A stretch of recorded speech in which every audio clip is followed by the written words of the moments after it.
हमारे बगल में तनीषा कुमारी है और उनके पिताजी हमारे साथ में हैं। बढ़ई मिस्त्री हैं, लेकिन बेटी ने ऐसा कुछ काम कर दिया है जिससे पूरा देश में इनका नाम हो रहा है। और आपको बता दें, पूरा पूर्वी चंपारण में इकलौता ऐसा लड़की है यह, जिनका 2025 के 26 जनवरी में जहां परेड होता है, उस परेड शिविर में इनका चयन हुआ है। और पूरे बिहार से मात्र 4 से 5 ऐसे लड़के या लड़की हैं जिनका चयन होता है, उनमें इनका नाम आया है। और अपने पूरे जिला के साथ साथ बिहार का इन्होंने जो है वह नाम गौरव करने का काम किया है। सबसे पहले आपका स्वागत है। धन्यवाद। किस तरीके का महसूस हो रहा है जब नाम आया इसमें? मुझे काफ़ी अच्छा लग रहा है कि मुझे मेरे समाज का, देश का सेवा करने का मौका मिला हम्म, और इस परेड में भाग लेने की मौका हम्म। मिली। आपको किस तरीके से लगा जब पता चला कि बेटी का जो है वह परेड शिविर में चयन हुआ है, जहां देश के प्रधानमंत्री, राष्ट्रपति, बड़े बड़े मंत्री रहते मुझे हैं? भी बहुत खुशी हुई हम्म, कि बेटी संघर्षशील है, हम्म, आगे बढ़ने के लिए प्रयत्नशील है। हम्म। और आगे जहां तक पढ़ेंगे पढ़ाएंगे ना, पढ़ाएंगे आप? कोशिश में रहूँगा, हम्म, आगे बढ़े हम्म, और तन मन धन से शामिल रहूँगा, हम्म, मेहनत मजदूरी करके पढ़ाऊँगा, हम्म। यही हमारा अभिलाषा है। अच्छा तनिषा जी, अब आपसे सवाल करेंगे। इसमें किस तरीके से होता है चयन, मतलब प्रोसेस क्या है?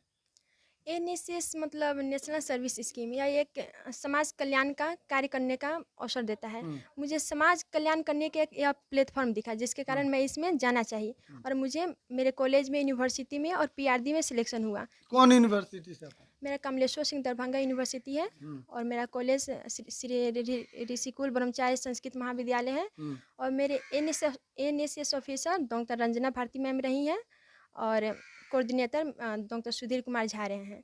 अच्छा, पूरा पूर्वी चंपारण में आप इकलौती हैं जिनका चयन हुआ है? जी। और मेरी यूनिवर्सिटी से भी मैं इकलौती हूँ। अच्छा, पूरा दरभंगा यूनिवर्सिटी से आप। जी। अब बिहार में कितना लोग का इसमें चयन होता है और परेड में कितने लोग पहुंचते हैं, थोड़ा समझाइए आप दर्शक को। अभी तो पूरे बिहार में टोटल 18 बच्चे हैं, हम्म। जिसमें से 4 से 5 बच्चे ही दिल्ली जा मतलब पाएंगे। 4 से 5 लोग ही वहाँ परेड शिविर दिल्ली में शामिल होंगे? जी। अभी पीआरडी में टोटल 18 है और आरडीसी में 4 से 5 ही बच्चे जा पाएंगे। हम्म। अभी आप ट्रेनिंग के लिए अभी आपको कहाँ जाना होगा? ट्रेनिंग के लिए मुझे 10 दिनों के लिए पटना जाना है हम्म, और वहाँ पे मेरी ट्रेनिंग होगी। जो भी मेरे एक्टिविटीज़ कल्चरल है, परेड हम्म, है, वहाँ पे मुझे ट्रेनिंग मिलेगा हम्म। और उसके बाद मुझे दिल्ली भेजा जाएगा।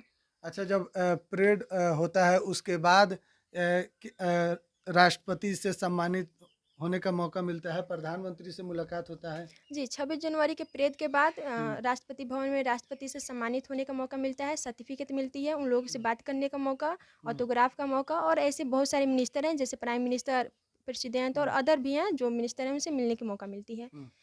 अच्छा, वैसे लोगों के लिए क्या कुछ कहेंगे, जैसे कि कोई खास आप कह सकते हैं कि मिडिल परिवार से भी नीचे आपका परिवार है, इस इतना बड़ा सोच कैसे आया कि हमको एनएसएस में इस तरीके का कुछ काम करना है, देश का नाम करना है, अपने परिवार का नाम करना है?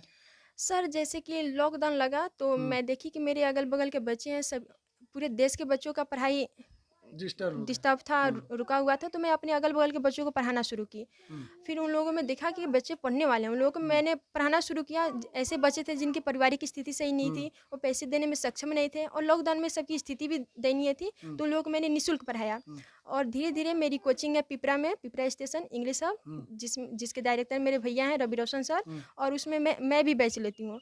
और उसमें ऐसे बच्चे हैं जिसकी पारिवारिक स्थिति सही नहीं है, पैसे देने में सक्षम नहीं है, उनको निःशुल्क पढ़ाया जाता है। हम्म।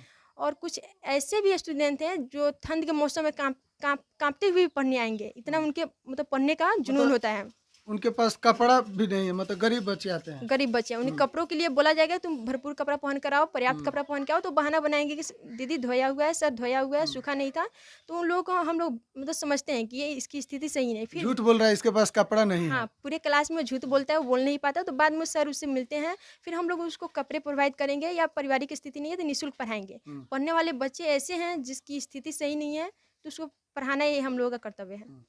यानी कि कहने का मतलब, आप वैसे बच्चों को जो पढ़ने में ठीक है लेकिन आर्थिक स्थिति उनका सही नहीं है, उनको आप मुफ्त में पढ़ाती हैं। जी, उसके बाद कपड़ा भी ठंड के समय में जैकेट, स्वेटर वगैरह जी, आप उनको प्रोवाइड करती हैं देने के लिए, जी, जी। ताकि उनको ठंड ना लगे। ठंड ना लगे और आगे अपना पढ़ाई जारी आगे रखें। तनीषा का उद्देश्य क्या है? तनीषा अपने आप को कहाँ देखती है 2 साल, 5 साल, 10 साल बाद?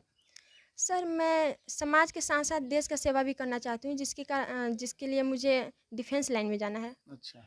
और समाज का और देश का सेवा करना ही मेरा उद्देश्य है। और एनएसएस राष्ट्रीय सेवा योजना है जो महात्मा गांधी के विचार को आगे बढ़ाता है। हुँ, और इसमें मुख्य रूप से स्वच्छता को ध्यान रखा जाता है। जो व्यक्ति स्वच्छ नहीं है वो स्वस्थ नहीं रह सकता और स्वच्छता से ही हम अपने भारत के गाँवों को आदर्श बना सकते हैं। यही विचार लेकर मैं आगे बढ़ रही हूँ और एनएसएस में मैं अपना कदम रखी।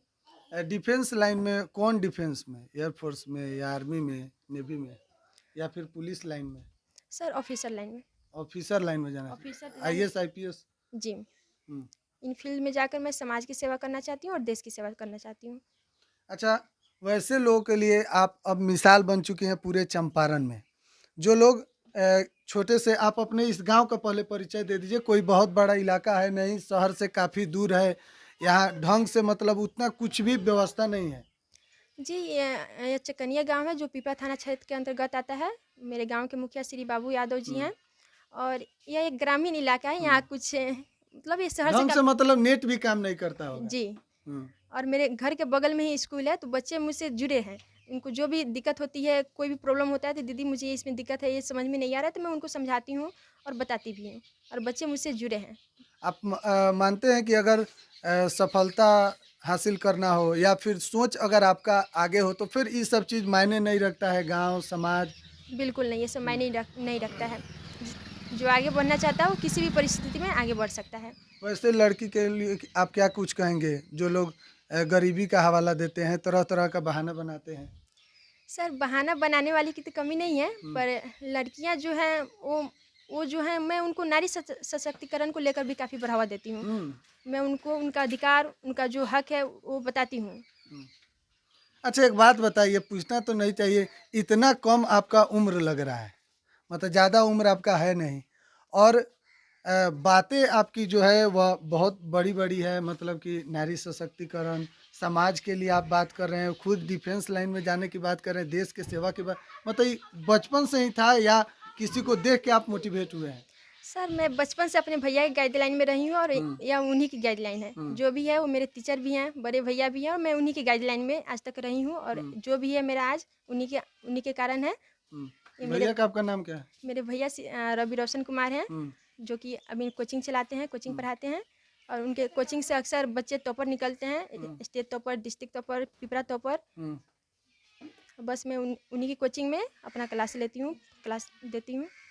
अब और मैं भी उनसे ही पढ़ी हूँ। आज तक जो भी है मैं उनसे ही पढ़ी हूँ। मेरा संस्कृत में जो जागरूकता बढ़ा, इंटरेस्ट बढ़ा, उन्हीं का हुँ, देन है। 2000 संस्कृत में? जी, 2016 में पहली बार हुँ, उनसे ही अपने दूरा पे हुँ, संस्कृत पढ़ी थी। तब मुझे लगा कि संस्कृत बेहतर है, बेस्ट है मेरे लिए। हुँ।